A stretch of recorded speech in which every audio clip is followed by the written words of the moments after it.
ambapo darasa yetu mwanzo kabisa qala al-muallif rahimahullah, thalithan, sababu ya tatu miongoni mwa sababu ambazo zitamwacha mtu kuleta sijidatu sahwi au zitamfanya mtu alete sijidatu sahwi ni ashakku, ni mtu kuwa na mashaka, ambapo sababu ya kwanza tuliyosoma ilikuwa ni aziyadatu, mtu kuzidisha kitu ndani ya swala.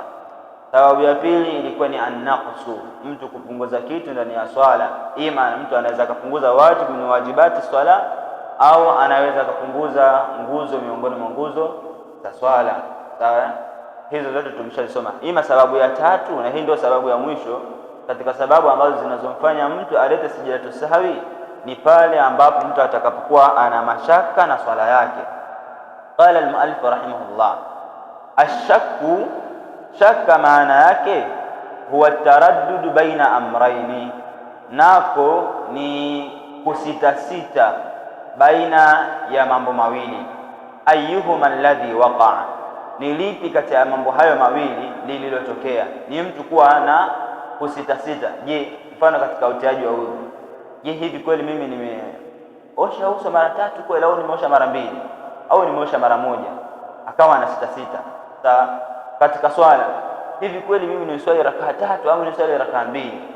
Katika swala hapo hapo, hivi kweli mimi nimeleta sijida ama sijaleta sijida? Yani akawa na mashaka kati ya mambo mawili, kuleta ama kutokuleta. Sawa, hiyo ndio inaitwa ashaku. Huwa taraddudu baina amraini, ni kule kusitasita baina ya mambo mawili. Ayyuhuma alladhi waqa'a, ni lipi kati ya mambo hayo mawili lililotokea, ima ameleta ama hajaleta. Hii ndio shaka. Anasema muallif, washakku la yultafatu ilayhi fil ibadati fi 3 halat, na shaka kama shaka haizingatiwi katika ibada mbalimbali kwenye hali kuu 3. Mtu anapokuwa na mashaka katika hali hizi 3, basi shaka yake haitakuwa ni yenye kuzingatiwa. Hali ya kwanza, idha kana mujarrada wahmi la haqiqata lahu, itakapokuwa hiyo shaka ni sawa sawa na dhana tu, ambapo la haqiqata lahu, hana uhakika na hayo mashaka yake na hiyo shaka yake. Kalwasawisi, kama jinsi ambavyo mtu atakapokuwa na wasiwasi, yani ana wasiwasi katika swala yake. Je, kitu hichi kimetokea ama hakijatokea? Nimekifanya ama sijakifanya? Yani kuwa na wasiwasi. Mtu akiwa na wasiwasi katika swala yake, basi hiyo wasiwasi hataizingatia sana, au huo wasiwasi hatauzingatia sana kama hajatokewa na yaqini ya kuja kuiondosha na kuuondosha ule wasiwasi wake. Na hapa pia vile vile tuzungumzie mfano wa mtu ambaye atakayekuwa na wasiwasi wa kutokwa na udhu akiwa yumo ndani ya swala. Mtu unaweza kuwa na wasiwasi, na hii huwa inatokea katika hali nyingi sana. Mtu unaweza kuwa na wasiwasi katika rakaa ya kwanza au rakaa ya pili au rakaa ya 3. Kuna hali fulani ambayo wewe umesikia, ambapo hali hiyo ukawa na wasiwasi na mashaka, je, udhu wangu umetoka ama haujatoka? Kuna hali fulani ya kutokwa na upepo, ukawa na wasiwasi, je, udhu wangu hapa umetoka ama haujatoka? Kama utakuwa na wasiwasi huo na wala hauna uhakika, basi wasiwasi huo wala hautauegemea na wala hautauzingatia. Mfano, mtu anapokuwa na wasiwasi wa namna hiyo, inatakiwa azingatie moja kati ya vitu hivyo viwili. Ikiwa moja kati ya vitu viwili vitakuwa vimetokea, basi hapo itabidi ajengee yaqini kwamba udhu wake umetoka, na inabidi atoke aende akatie udhu tena upya, arudi aanze kuswali tena upya swala yake. Kitu cha kwanza katika vitu vya kuzingatia, inabidi azingatie, je, katika kule kutoka na upepo amesikia sauti ya kwamba sauti ya upepo imetoka? Kwa sababu kuna sauti fulani huwa inatoka katika utokaji wa upepo. Kama amesikia sauti, basi hiyo ni dalili na ishara tosha ya kujulisha kwamba mtu huyu udhu wake umetenguka na inabidi atoke wakati huo aende akatie udhu. Utatoka, utaenda kutia udhu, utarudi, utaanza kuswali upya kuanzia mwanzo, na wala hautaendelea pale ulipoishia.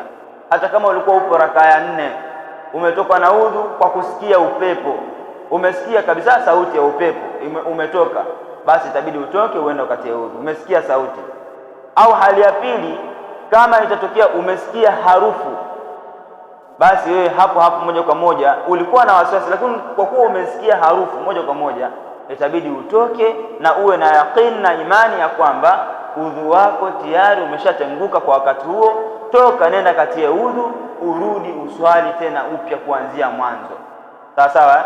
Lakini kama vitakuwa havijatokea moja ya vitu hivyo viwili, basi wewe huu utakuwa ni wasiwasi, na kinachohitajika endelea na swala yako, na wala usiuegemee sana huo wasiwasi utakaokuwa unapita katika akili yako kwa wakati huo. Kwa hiyo endapo utakuwa na uhakika ya moja ya vitu hivi viwili, ima umesikia sauti au unahisi harufu baada ya kuwa hali ile imekutokea, ukawa umehisi harufu, basi toka, nenda katia udhu, na hapo udhu wako utakuwa umetenguka. Lakini tofauti na hivyo, huo ni wasiwasi wa sheitani, ambapo sheitani anakuchezea. Endelea na swala yako na wala usikatishe.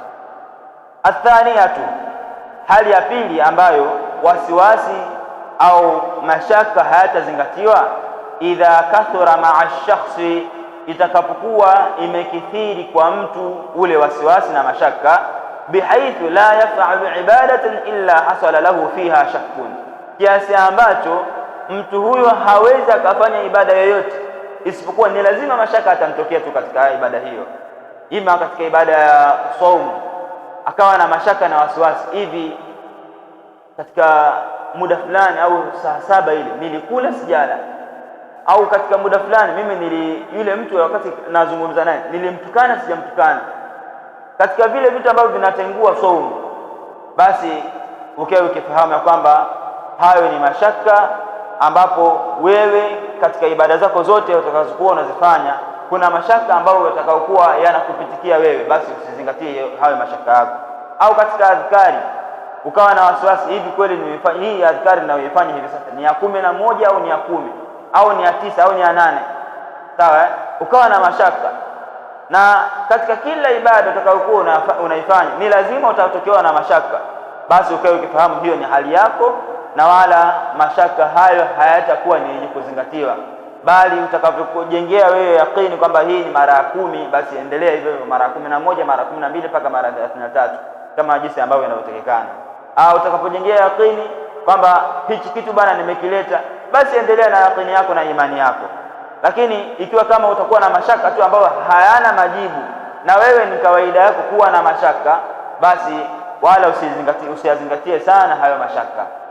Athalitha, hali ya tatu ambayo mtu anaweza kana mashaka, lakini inabidi asiegemea na wala asiangalia hayo mashaka yake, idha kana ba'da alfaraghi min alibadati, itakapotokea au yatakapotokea hayo mashaka na huo wasiwasi baada ya kuwa tayari ameshamaliza ibada yake, fala yultafatu ilayhi, basi hayo mashaka wala hayatakuwa ni yenye kuzingatiwa, ma lam yatayaqqani al-amra, kiasi ambacho au kwa muda ambapo hakutakuwa na uhakika wa jambo, fayamalu bimuqtada yaqinihi, basi atafanya kwa kadiri ya uhakika wake unavyokuwa ni wenye kumtuma. Yani umemaliza kufanya ibada ya swala mathalan, baada ya kuwa umemaliza kufanya ibada ya swala ukawa na mashaka, hivi kweli tashahudi ya kwanza nilileta, au rakaa ya tatu kweli niliswali ama sijaiswali, au sijida ya pili katika rakaa ya pili nilileta sijaileta, ukawa na mashaka ya namna hiyo, lakini haujapata majibu, lakini na wakati huo tayari umeshamaliza kuswali, basi hakuna chochote kitakachokuwa kinakuwajibikia. Mithalu dhalik, mfano wa jambo hilo, shakhsun salla adh-dhuhra, ikitokea mtu ameswali swala ya dhuhuri, falamma faragha min salatihi shakka, baada kuwa amemaliza swala yake akapatwa na mashaka, hal salla 3 am 4, je ameswali rakaa 3 au ameswali rakaa 4? Akapatwa na mashaka mtu huyo, fala yaltafitu lihadha shakki, basi kinachotakikana mtu huyo asizingatie sana hii shaka, illa an yatayaqqana annahu lam yusalli illa 3, isipokuwa pale ambapo atakapokuwa amepatwa na uhakika ya kwamba yeye hajaswali isipokuwa ameswali rakaa 3 tu, basi hapo ndio itabidi asimame, fa innahu yukmilu salatahu, basi hapo atakamilisha swala yake. In qaruba zamanu, ikiwa kama muda utakuwa haujapita muda mrefu, muda uliopita ni mchache. In qaruba zaman, ikiwa kama muda uliopita sio mrefu, ni muda ambao ni mchache. Thumma yusallim, kisha atatoa salam. Thumma yasjudu lisahwi wa yusallim, kisha ataleta sijidatu sahwi na atatoa tena salam. Fa in lam yadhkur, na ikiwa kama hatakumbuka, illa ba'da zamanin tawilin, isipokuwa baada kwa muda mrefu umepita, yani kapatwa na mashaka baada ya swala yake kumalizika, lakini hajakumbuka kama ameacha kitu fulani, kaja kukumbuka baada ya kuwa muda mrefu umepita. Kuna nguzo miongoni mwa nguzo katika swala ameacha, kufanya nini? Aada salata min jadid, atairudia ile swala upya. Anasema wa amma shakku fi ghairi hadhihi almawadi' thalathati fa innahu mu'tabarun, ama mtu kuwa na mashaka au mtu akipatwa na mashaka katika sehemu tofauti na sehemu hizi tatu tulizozitaja, fa innahu mu'tabarun, basi hayo mashaka ni lazima atazingatiwa. Wala yakhlu shakku fi salati min halataini, na wala shaka haiwezi ikakosekana katika swala, haiwezi ikakosekana katika hali kuu hizi mbili. Alhalatul ula, hali ya kwanza miongoni mwa hali za mashaka zinazopatikana ndani ya swala, na ni hali mbili tu. Hali ya kwanza ni an yatarajjah indahu ahadul amrayni, ni kupata kauli yenye nguvu kwake yeye kati ya moja ya vitu viwili. Fayamalu bima tarajjah indahu, basi atafanyia kazi kile kilichokuwa na nguvu na uzito kwake yeye. Fayutimu alayhi salatahu, basi baada ya hapo atamalizia swala yake. Wa yusallim, na atatoa salam. Thumma yasjudu lisahwi, kisha ataleta sijidatu sahwi. Wa yusallimu, na atatoa tena salamu. Mfano, shakhsun yusalli dhuhra, ikitokea mtu anaswali swala ya dhuhuri, fashaka fi rak'ati, akatilia shaka katika rakaa fulani, hal hiya thaniyatu au thalitha, je, rakaa hii kweli ni ya pili au ni rakaa ya tatu? Lakini wakati huo tarajjaha indahu annaha thalithatu, akapata kauli yenye nguvu kwake yeye kwamba hii bwana ni rakaa ya tatu, akapata kauli raji nguvu kwake yeye kwamba hii ni rakaa ya tatu, na yale mashaka na wasiwasi aliyokuwa nao kawa ni wenye kutoweka, akapata na yaqini kwamba hii ni rakaa ya tatu.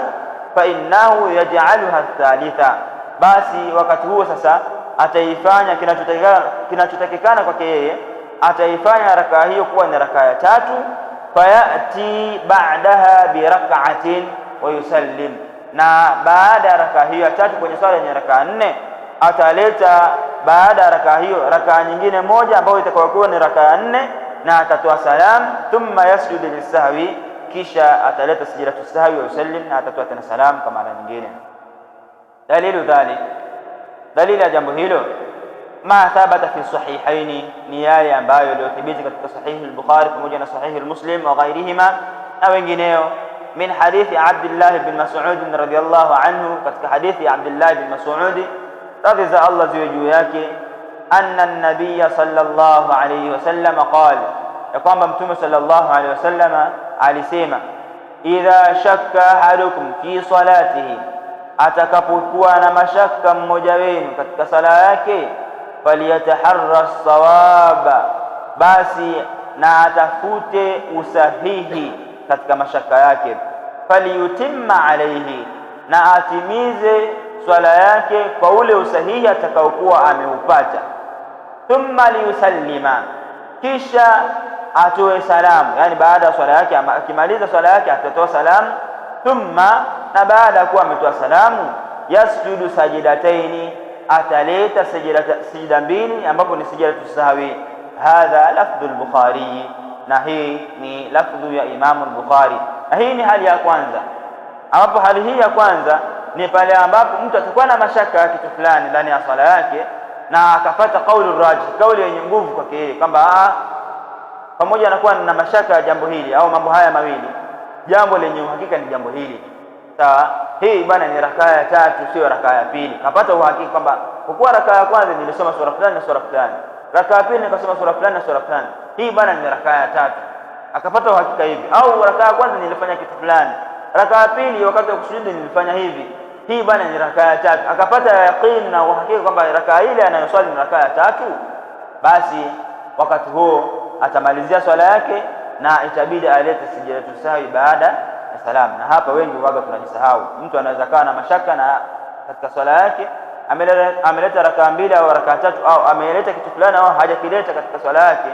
kisha akipata kauli raji, kauli yenye nguvu kwake yeye, anaacha kama jinsi ilivyo. La, kinachotakikana kama utapata kauli yenye nguvu kwamba baada ya kuwa na mashaka kati ya vitu viwili, ukipata kauli yenye nguvu, basi utabidi ulete sijidatu sahwi baada ya kutoa salamu. Alhalatu thaniya, hali ya pili, alla yatarajjaha indahu ahadu al-amrayn, ni kutopata kauli yenye nguvu kwake yeye katika moja ya vitu hivi viwili. Fayamalu bil yaqini wa huwa al-aqallu, basi atajengea yaqini yake, ambapo yaqini yake kwa wakati huo itakuwa ni uchache wa shaka zake mbili. Ametilia mashaka kwamba amesali rakaa mbili au rakaa tatu, lakini hajapata jawabu, basi atajengea yaqini kwamba ile ni rakaa ya pili, na ataendelea kuleta kilichobaki. Na akishaendelea kuleta kilichobaki, anasema fayutimu alayhi salatahu, atatimiza swala yake kwa ile yaqini yake aliyojengea kwamba hizi ni rakaa mbili. Wa yasjudu lisahwi, na ataleta sijidatu sahwi qabla an yusallima, kabla hajatoa salamu. Thumma yusallim, kisha atatoa salamu. Na hii ni sehemu ya pili katika sehemu tulizosoma kuanzia mwanzo mpaka hivi sasa. Hii ni sehemu ya pili ambapo inatakiwa mtu alete sijidatu sahwi kabla ya kutoa salamu. Thalu dhalik, mfano wa jambo hilo, shakhsun yusalli al-asra, ikitokea mtu anaswali salatu al-asri, fa shakka fi rak'ati, akatilia mashaka katika rakaa fulani, hal hiya thaniyatu au thalitha, je rakaa hiyo ni ya pili au ni rakaa ya tatu? Walam yatarajjah indahu annaha thaniyatu au thalitha, na wala hajapata kauli yenye nguvu kwake yeye kwamba ni rakaa ya pili au ni rakaa ya tatu. Fa innahu yaj'aluha thaniyata, basi kinachotakikana yeye aifanye na aijalie ile rakaa kwamba ni rakaa ya pili, hata kama itakuwa ni rakaa ya tatu. Lakini kwa kuwa ana mashaka na wasiwasi na wala hajapata jawabu sahihi kwake yeye, ataifanya ile rakaa kuwa ni rakaa ya pili. Sawa? Fa yatashahhadu tashahhud al-awwala, na atatoa tashahudi ya kwanza kwa ile rakaa ya pili. Wa yati ba'dahu birak'atayn, na baada ya ile tashahudi ya kwanza kwenye swala yenye rakaa 4 ataleta baada yake rakaa mbili. Wa yasjudu lisahwi, na ataleta sijidatu sahwi. Wa yusallim, na atatoa salamu. Dalilu dhalik, dalili ya jambo hilo, ma rawahu Muslim, ni yale ambayo aliyapokea Imam Muslim an Abi Sa'id al-Khudri radhiyallahu anhu, kutoka kwa Abi Sa'id al-Khudri radhi za Allah ziwe juu yake, anna an-nabiy sallallahu alayhi wasallam, kwamba Mtume sallallahu alayhi wasallam qala, anasema idha shakka ahadukum fi salatihi, atakapokuwa na mashaka mmoja wenu katika swala yake, maneno ya Mtume sallallahu alayhi wasallam hayo, falam yadri kam salla, ikawa hafahamu ni rakaa ngapi ambazo yeye ameswali, thalathan am arba'an, je ameswali rakaa tatu au ameswali rakaa 4, falyatrahi shakka, basi na ayaondoe yale mashaka aliyokuwa nayo, waliyabni ala mastayqana, na ajenge kile ambacho atakachokuwa na uhakika wake. Thumma yasjudu sajidataini, kisha ataleta sijidatu sahwi, sijida mbili, qabla an yusallima, kabla hajatoa salamu. Fa in kana salla khamsa, lakini sasa ikiwa kama atafanya hivyo na ikagundulika kwamba ameswali rakaa 5, shafa'na lahu, basi atasamehewa. Sawa, shafa'na lahu salatahu, atasamehewa katika ile swala yake, na kile kilichozidi kitasamehewa, wala hakuna hali yoyote ambayo itakayomwajibikia kwamba arudie swala au la. Wa in kana salla itmaman li 4, na ikiwa kama itakuwa ameswali kwa kutimiza rakaa zake 4, kana targhiman lishaitani, basi ule wasiwasi uliotokea ndani ya swala yake ulikuwa ni mchezo tu wa shaitani aliyokuwa akimchezea. Hapa ndio tutakapoishia leo inshallah. Kesho tutakuja kuendelea min amthilati shakki.